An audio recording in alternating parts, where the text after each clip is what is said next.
A very good evening. So we had 2 days of very engaged discussion on connectivity in the Bay of Bengal and primarily highlighting on the importance of India's northeast.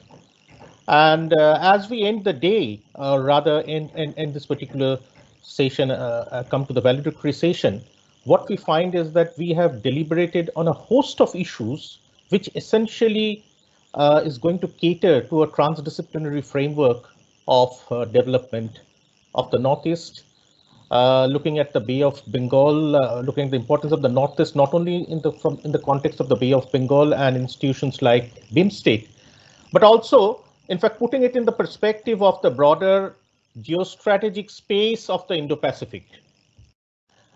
In fact, yesterday we deliberated quite a bit on connectivity issues. Today, in fact, we had a fascinating session on trade as a driver of regional development, and not only trade, we of course talked about investment in the Northeast. There were a host of issues that were flagged off, some of the practical challenges in the context of security, in the context of ease of doing business, in the context of the social costs of doing business as far as the Northeast is concerned. And in the last session, which turned out to be a fabulous session, there was quite a bit of, a host of issues actually came up.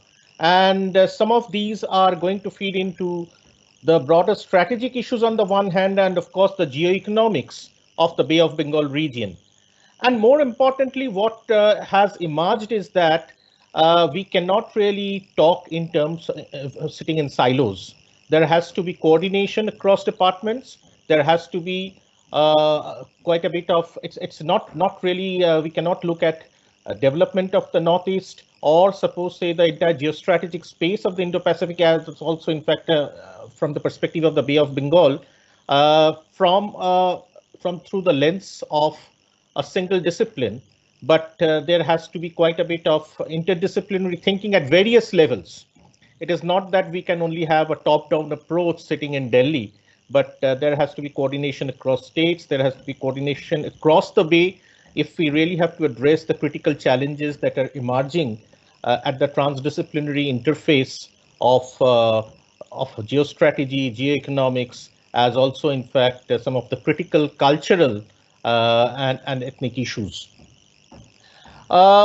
The questions that we always had at some point in time before the beginning of the seminar is how do we actually conceive of the Northeast? Is it going to be a space like something like a transit point for the Southeast Asian economies as far as the so-called mainland is concerned? Or is it going to be a growth hub by itself? Or is it going to be a melting point of various types of cultural connectivities? So what we find at the end of it after a host of deliberations over the last 2 days is that it is not that we can look at it through one lens. It has immense potential to develop by itself. It can act as all three or all four and can provide big impetus as far as the broader development of the Bay of Bengal region is concerned. So now that at the end of it, we come to the valedictory session, and I am extremely happy to have with me Matsumoto Katsuo, who happens to be the head of the Japan International Cooperation Agency in India. Matsumoto-san, the floor is yours. I'd like to pass the baton to you. You have around 15 minutes for your deliberations. Yeah, thank you, Dr. Ghosh. I believe that, can you hear me? Yes, absolutely. Yeah, and it seems that because of the technical problem that the camera doesn't work, so I believe that you cannot see my face, unfortunately. And only my voice can be maybe reaching you. All right, and I should say again that thank you so much for inviting me to this event. And I also should say the congratulations on the organizing and also almost completing the event in successful way. And Dr. Ghosh, and thank you for summarizing the discussion in the event in a very quick way.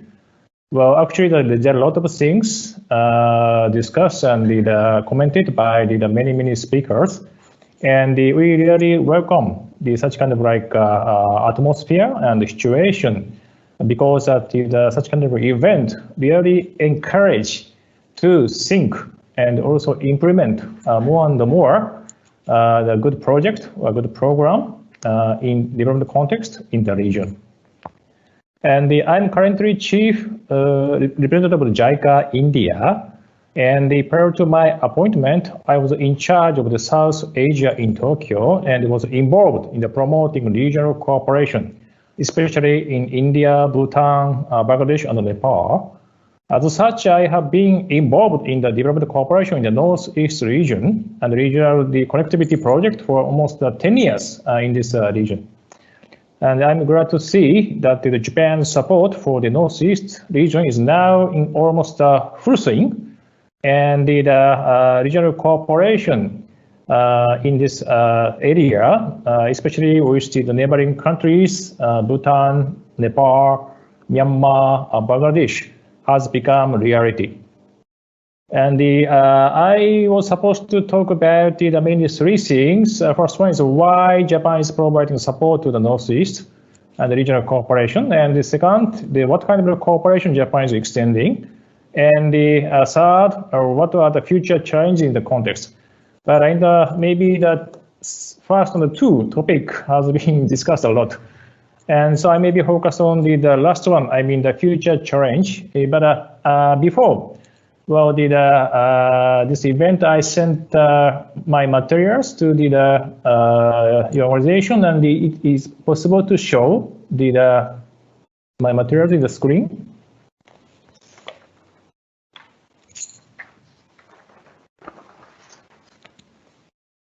Omar, can it be shared?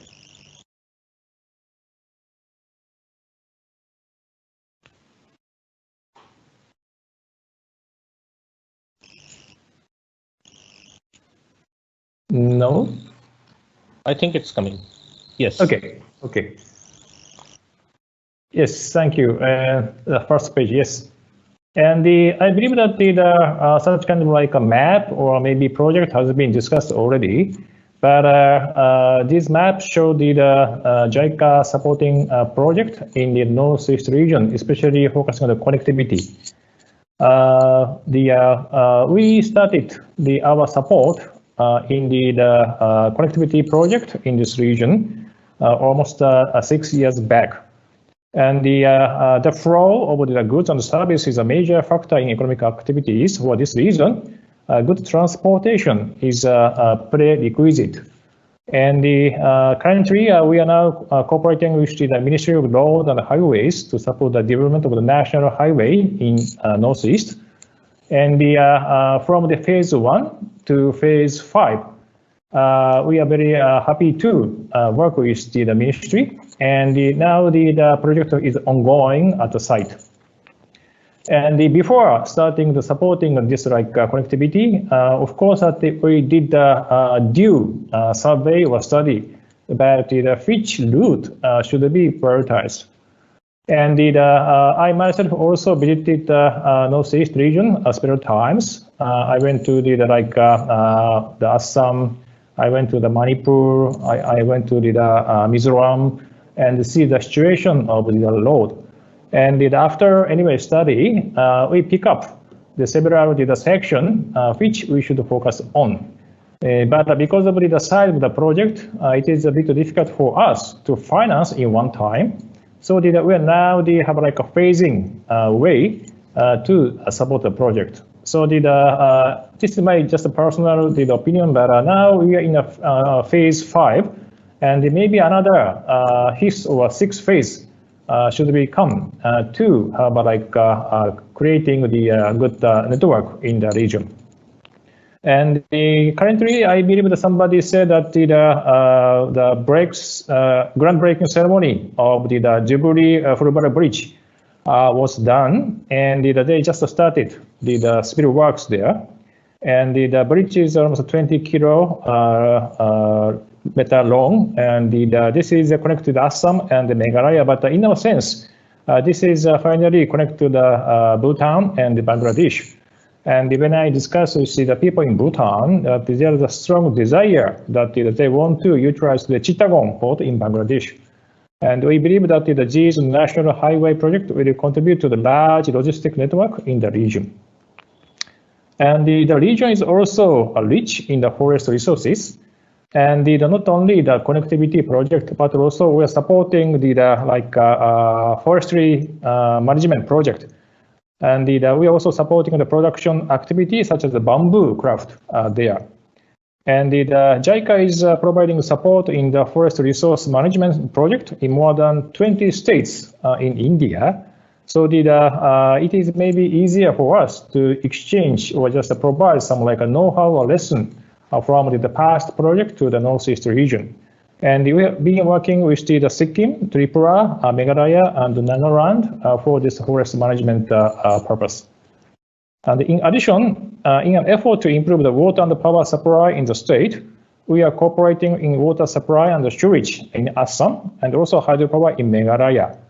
And in Meghalaya, we have been cooperating with the hydropower project since 1990s, and it is our really pleasure that about 30% of the total electricity supply in Meghalaya is covered by JICA support. We would like to also continue such kind of effort. And in addition to this, we are currently planning to provide support for the medical and health project in Mizoram and Assam. I believe that the Northeast has a lot of the development potential, and the medical tourism from the neighboring countries is one of the potential, I believe. And when I visited Aizawl in Mizoram or Impal in Manipur, we can observe the many patients from the Myanmar coming to the hospitals in these cities. And the Assam also is very attractive to draw the patient from the Nepal, Bhutan, or maybe from the Bangladesh also.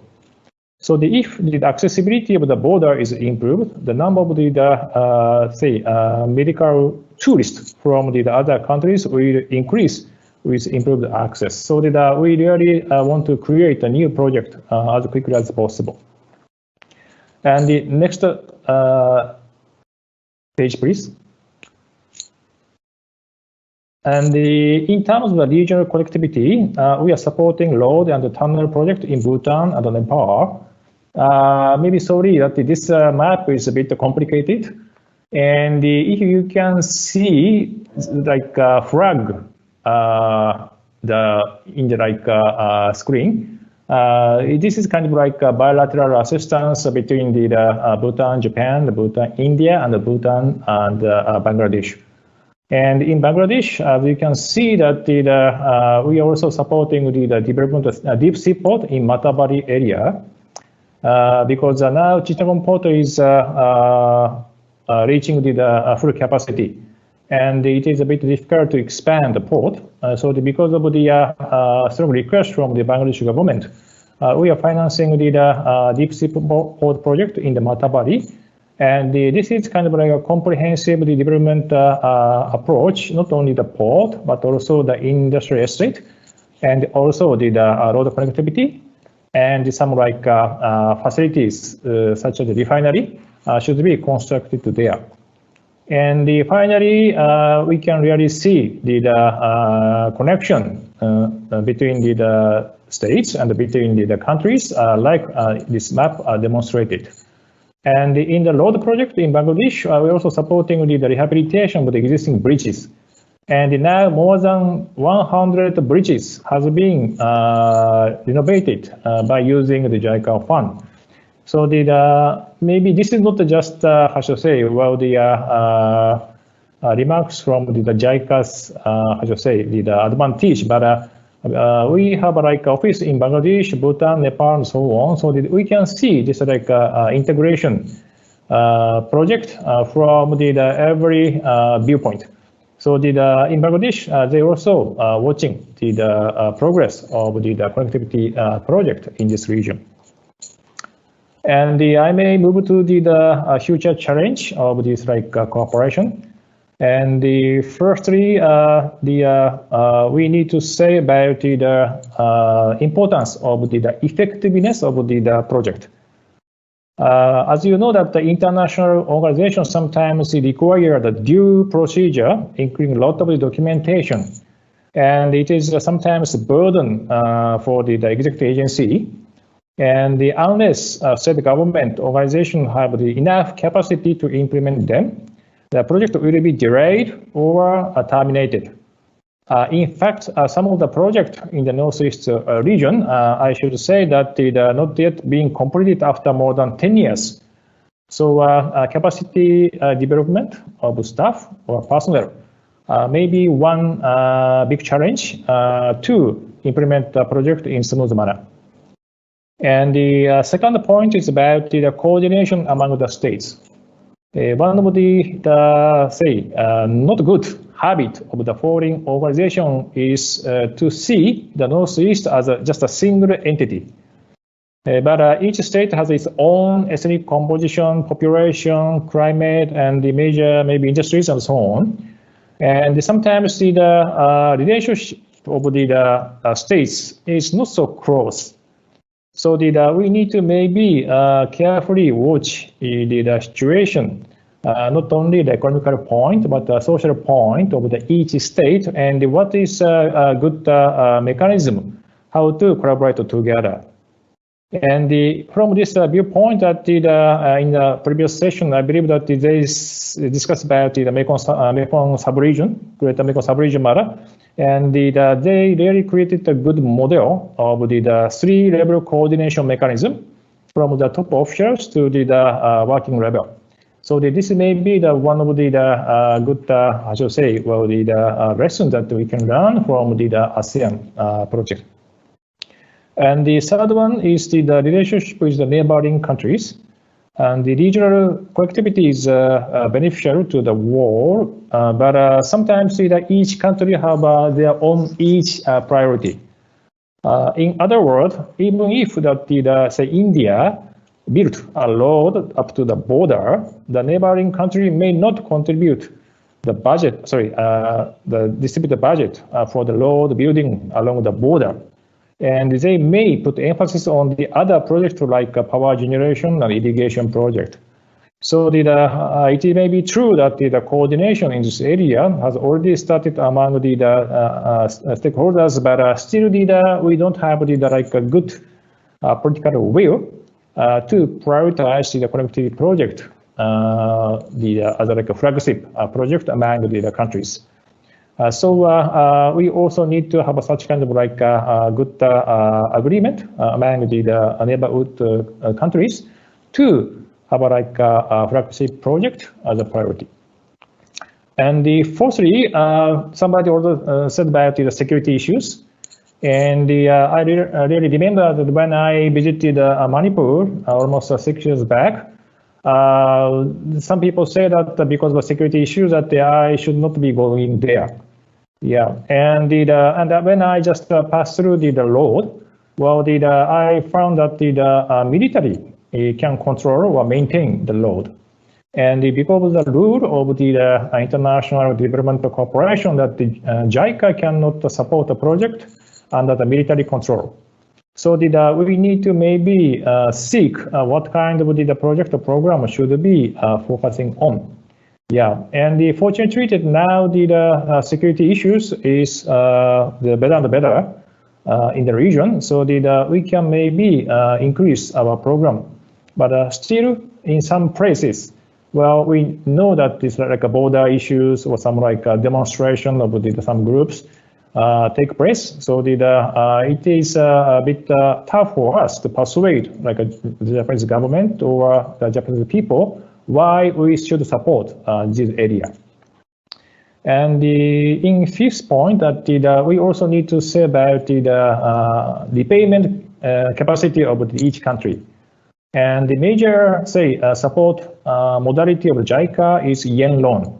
So it means that you can enjoy utilizing this concessional loan for the long time, like 30 years. but you need to anyway repay the money. And some country, say, had like a difficulty to borrow a lot of money. So it means that they can implement the project in a very, very small way, small manner.